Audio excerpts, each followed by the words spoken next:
the traditional body under the nomenclature of Kasinjo Kinong Sensharshnong, in an emergent meeting held today, demanded that the state government to empower the headmen and their village councils called Dorbar of Nyotrap community of Meghalaya.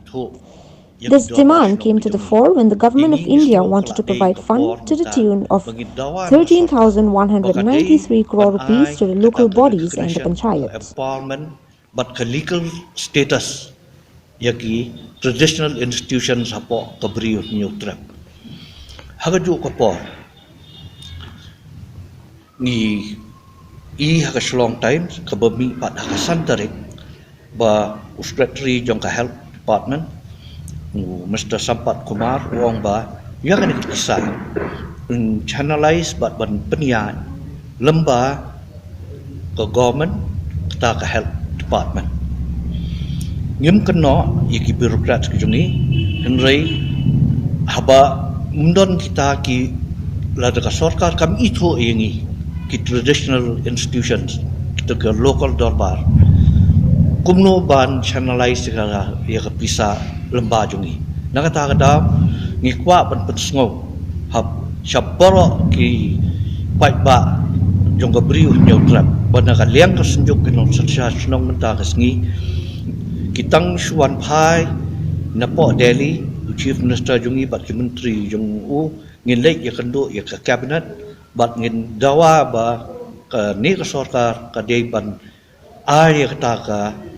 jing ito ya ki Dorbar Shnong hapo ka briu Nyotrap lemba ka ni ka sarkar ka pemerintah khanang ba ya ka ni ka pisa laban channelize maringi syapting sibun mengi igum ne yo leksi ka ni ka pisa kejela ka jungi ka laban sudu ai ba ngimdon kita ki panchayati raj ngimdon kita ki local bodies but habangi don ru ki Dorbar Shnong ki jungi henry 4 sim le itu yangi daga sarkar jilla nagata daw ni dawa baka sarkar jilla kadai ban itu no ban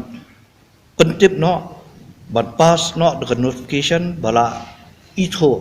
bat bala penkup bor yaki Dorbar Shnong hapo kabri Nyotrap kani bisa kadai baik namanta ki healthcare center ki jungi kum ki PHC ki CHC anta ki ni ki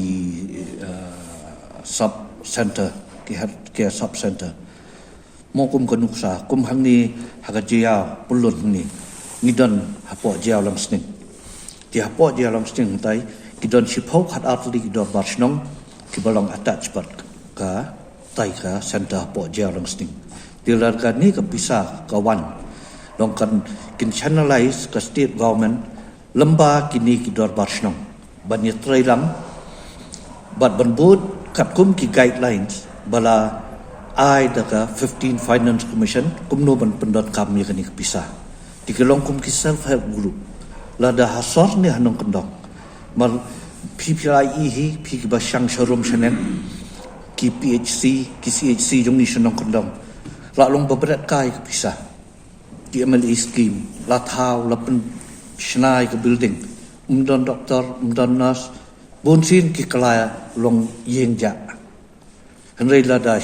don bentalang bat ki Dorbar Shnong jong kitu ki Shnong ki ba la attach ha tu ka PHC ni THC kan don ka jingkit khri na ka liang jong ki kan don ka jing ko ha ka jing srikam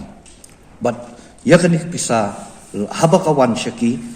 kan don ka transparency kan don ka accountability ki marbla don lupa ki guidelines bala ai daga 15 finance commission